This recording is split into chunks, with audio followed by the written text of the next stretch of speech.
This time it's different. This is the new economy. We are just coming out of the longest bull run in history, 11 years. Started in 2011. And at 2011, I made the biggest fortunes of my life because that was the MBS, mortgage-backed securities, and the CDO crashes, the real estate crashed. And I backed up the truck and I borrowed $300 million to buy the best real estate all across the Southwest. This is the largest, longest bull market in history. And I look at some of these young kids, and I own some Bitcoin, I own some Ethereum, but they're all saying the same thing. This time it's different, and Bitcoin's crashed. And, the Federal Reserve Bank, I can't believe that. I mean, people say, don't fight the Fed and all this. Well, my question to everybody is this: can the Fed print oil? Can the Fed print gasoline? Can it print food? But everybody sits there and they've been brainwashed by Wall Street to go, do as the Fed tells you to do. Well, you got to be kidding me. Those guys are the three stooges, Janet Yellen, Biden, and Powell. You got to be kidding me.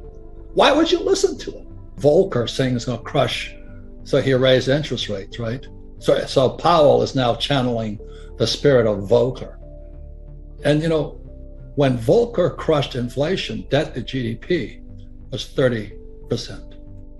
And today it's 125% if you believe the numbers. So if he channels Volcker, and the other thing about history will tell you this: there's never been a soft landing.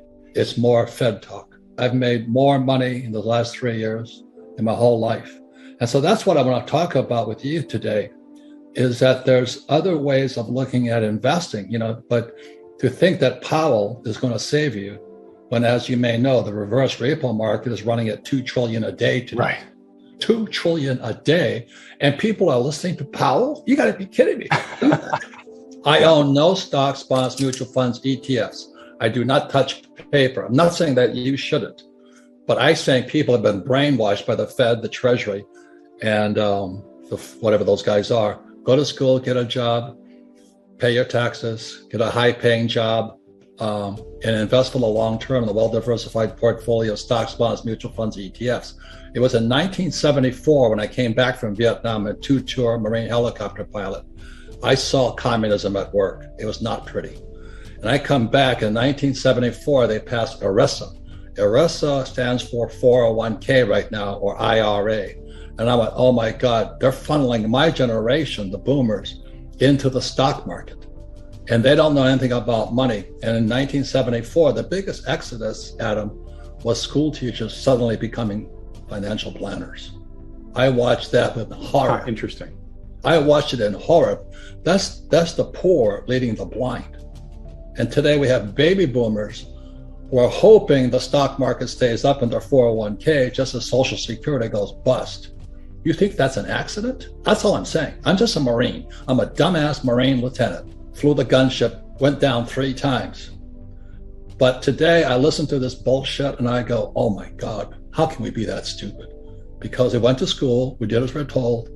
Don't fight the Fed, do as the Fed tells you. Invest for the long term, a well-diversified portfolio of stocks, bonds, mutual funds, ETFs. And don't worry, Powell is now channeling Volcker. When the debt to GDP is 120%, you gotta be kidding me.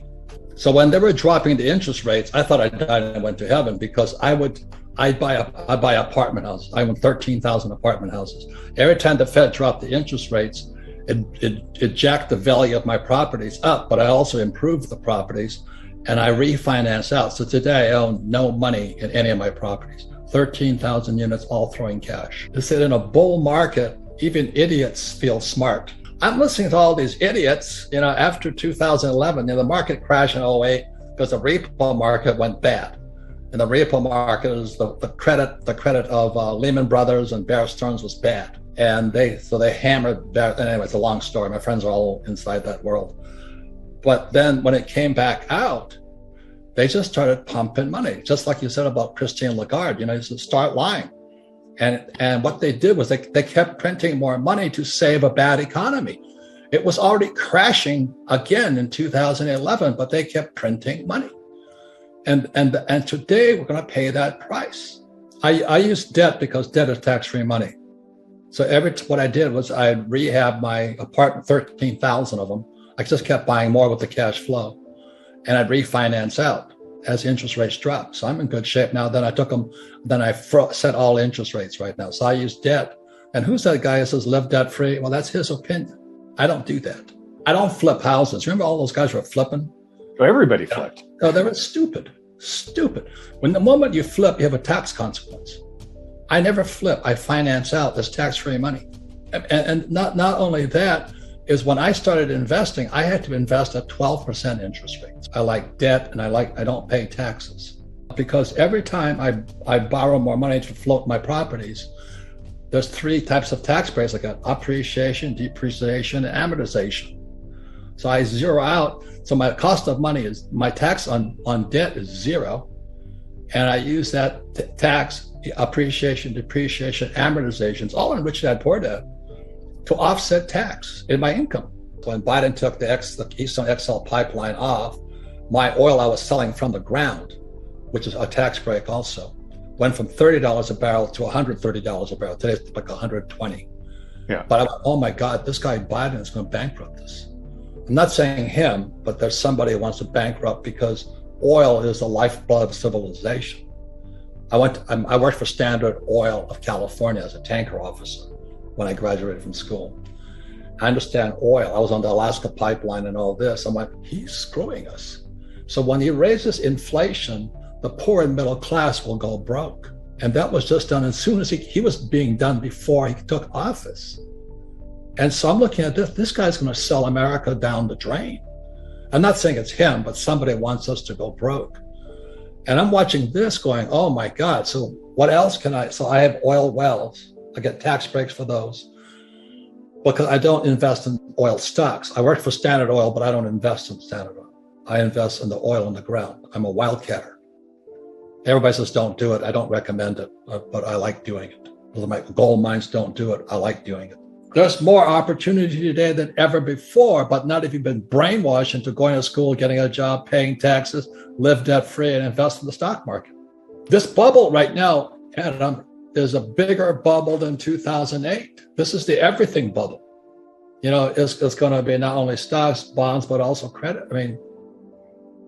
But it's more opportunity is going to come out of it. And that's what I'm saying. Be careful who you listen to, because your best asset, but also your biggest liability, are the ideas in your head. And be careful who puts them there.